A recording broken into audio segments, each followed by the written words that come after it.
உழைப்பு. நான் ஒரு 4-5 வருஷமாக அவனை தொடர்ந்து எவ்வளோ சவுண்ட் விடுவேன், என்னடா படத்தை முடிக்க மாட்டேங்கிறது போது அவன் ஒவ்வொரு நுணுக்கமாக எதை பற்றியும் அந்த கோபமே படாமல் ஒவ்வொரு நாளும் அடுத்த ஸ்டெப்புன்னு வரும்போது அந்த பொறுமை வந்து ரொம்ப இந்த படத்தில் யோசிச்சு பாருங்கள்.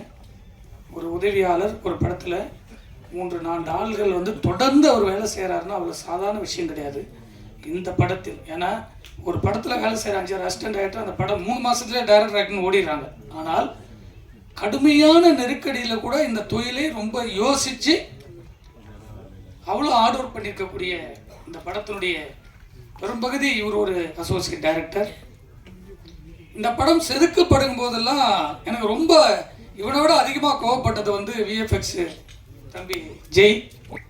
என்னப்பா பண்ணுற, நானும் நிறைய டைரக்டர்கிட்டலாம் ஒர்க் பண்ணிட்டு வந்துட்டேன், டைரக்ஷன் தெரியும், எல்லாமே தெரியும், என்னதான் பண்ணுறேன்னு கேட்டுக்கிட்டே இருப்பேன். ஆனால் ஒவ்வொரு நாளும் அந்த ஃப்ரேம் செதுக்கி எடுத்திருக்கக்கூடிய ஃபுட்டேஜோடு சேர்த்து அந்த யானையும் பாம்பையும்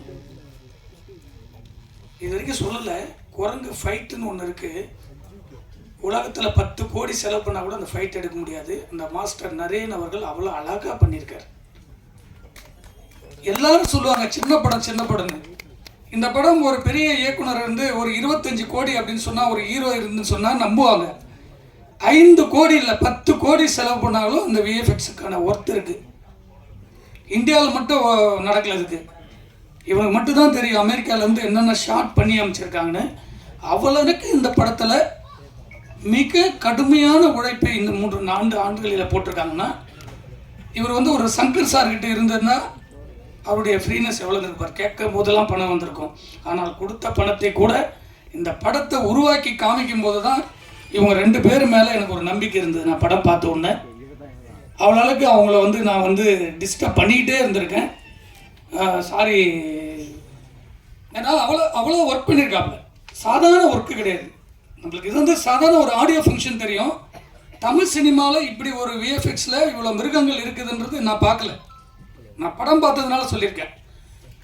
அதே போல் முதல் முறையாக ஷாம் வந்து இந்த படத்தினுடைய ப்ரொடியூசர் மட்டும் இல்லை, டைரக்டர் பிரபாகர் சார் சொன்னார், தமிழ் சினிமாவின் மீதும் தமிழ் மீதும் அக்கறை கொள்வது மட்டும் இல்லை, ஒரு மாற்றத்தை தமிழ் சினிமாவில் ஒரு ஹாலிவுட் லெவலில் கொண்டு போய் நிறுத்தணும், எதனா டிஃப்ரெண்ட்டாக பண்ண சொல்லிகிட்டே இருப்பார். இதை பண்ண பிரதர், அதை பண்ண பிரதர், சும்மா சாதாரண பேசிக்கிட்டே இருக்கீங்க, காமிங்க என்கிட்ட அப்புறம் பேசுவோம் அப்படின்னு.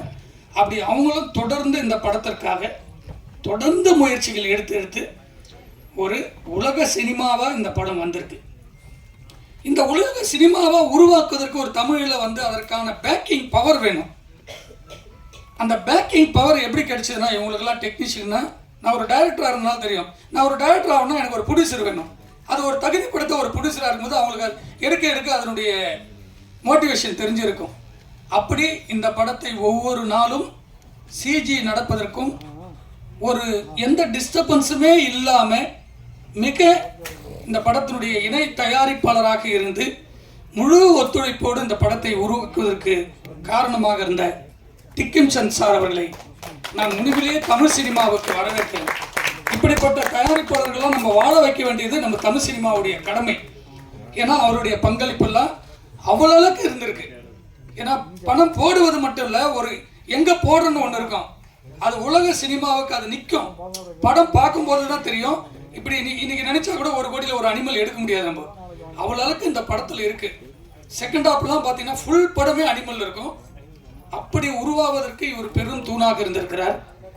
அதே போல் எங்களுடைய பல படத்திற்கு, இப்போ தமிழ் சினிமாவில் சின்ன படத்துக்கெல்லாம் ஃபைனான்ஸுங்க இல்லை, எல்லா படத்துலையும் சினிமா நல்லா இருக்கணும், சினிமா வரணும், ப்ரொடியூசருக்கு ஜெயிக்கணும், படங்கள் வெளியே வரணும்னு சொல்லி தொடர்ந்து ஆறுதல் கொடுத்திருக்கக்கூடிய இந்த படத்திலையும் முழு மூச்சோடு இந்த டீமுக்கே ஆறுதல் கொடுத்திருக்கக்கூடிய மகேந்திரகுமார் நாகர் அவர்களை எப்பொழுதும் தமிழ் சினிமா கடமைப்பட்டிருக்கு. ஏன்னா அவ்வளவுக்கு அவர் வந்து இந்த ப்ராஜெக்ட் மேலே அவர் கேட்டுக்கிட்டே இருப்பார், இந்த ஷாட்டு அந்த ஷாட்டு. அவருக்கு ஒரு சினிமா ஒரு இன்ட்ரெஸ்ட்.